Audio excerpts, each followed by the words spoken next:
नमो नमः। आप सभी का हार्दिक अभिनंदन। आइए श्री विष्णु पुराण के तृतीय अंश के चौथे अध्याय का पाठन आरंभ करते हैं।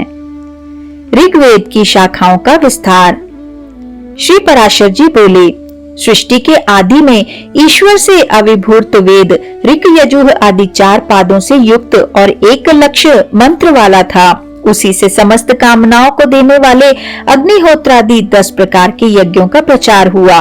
तदनंतर 28वें द्वापर युग में मेरे पुत्र कृष्ण द्वैपायन ने इस चतुष्पाद युक्त एक ही वेद के 4 भाग किए। परम बुद्धिमान वेद व्यास ने उनका जिस प्रकार विभाग किया है, ठीक उसी प्रकार अन्य वेद व्यासों ने तथा मैंने भी पहले किया था।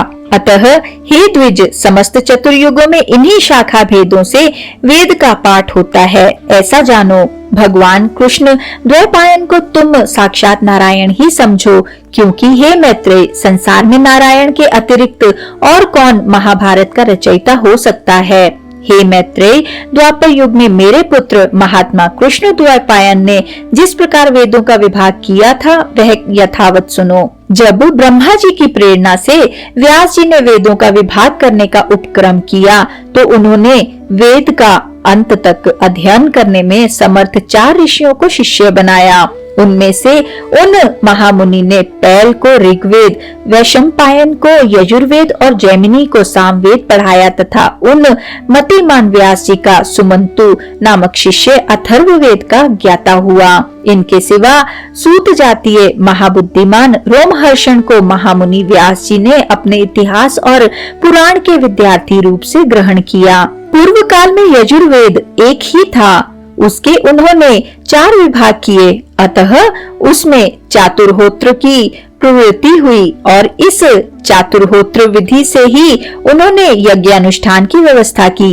व्यास जी ने यजुः से अथर्वयों के, ऋक् से होता के, साम से उद्गाता के तथा अथर्ववेद से ब्रह्मा के कर्म की स्थापना की। तदनंतर उन्होंने ऋक् तथा यजुर श्रुतियों का उद्धार करके ऋग्वेद एवं यजुर्वेद और साम श्रुतियों से सामवेद की रचना की।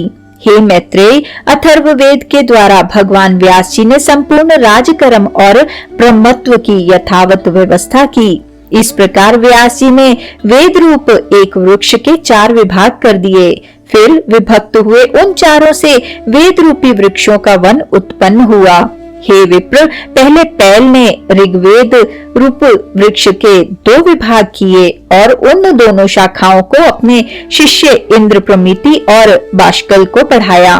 फिर बाष्कल ने भी अपनी शाखा के 4 भाग किए और उन्हें बोध्य आदि अपने शिष्यों को दिया। हे मुने, बाष्कल की शाखा की उन 4 प्रति शाखाओं को उनके शिष्य बोध्य, अग्निमाडक, याज्ञवल्क्य और पराशर ने ग्रहण किया।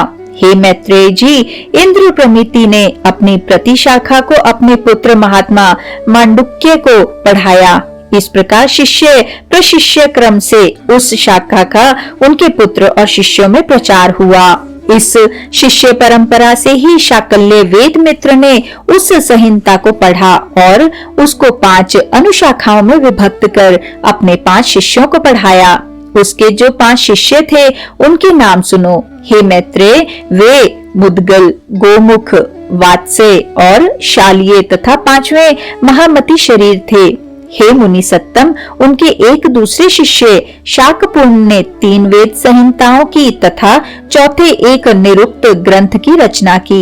उन संहिताओं का अध्ययन करने वाले उनके शिष्य महामुनि क्रौंच, वैतालिक और बालक थे तथा निरुक्तक का अध्ययन करने वाले 1/4 शिष्य वेद वेदांग के पारगामी निरुक्तकार हुए। इस प्रकार वेद रूप वृक्ष की प्रति शाखाओं से अनुशाखाओं की उत्पत्ति हुई। हे द्विजोत्तम, बाष्कल ने और भी 3 संहिताओं की रचना की। उनके उन संहिताओं को पढ़ने वाले शिष्य कालायनी, गार्ग्य तथा कथाजव थे। इस प्रकार जिन्होंने संहिताओं की रचना की, वे बहुवृक्ष कहलाए। इसी के साथ आज के इस सुंदर पाठन को हम यहीं पर विराम देते हैं और अगले अध्याय के पाठन के लिए हमारे साथ फिर से जुड़िएगा। आइए विष्णु जी के इस सुंदर मंत्र से आज के पाठन का समापन करते हैं। ओम नमो भगवते वासुदेवाय। ओम नमो भगवते वासुदेवाय।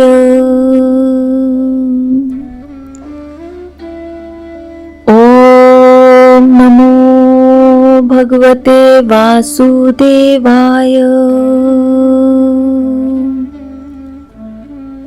ओम नमो भगवते वासुदेवाय।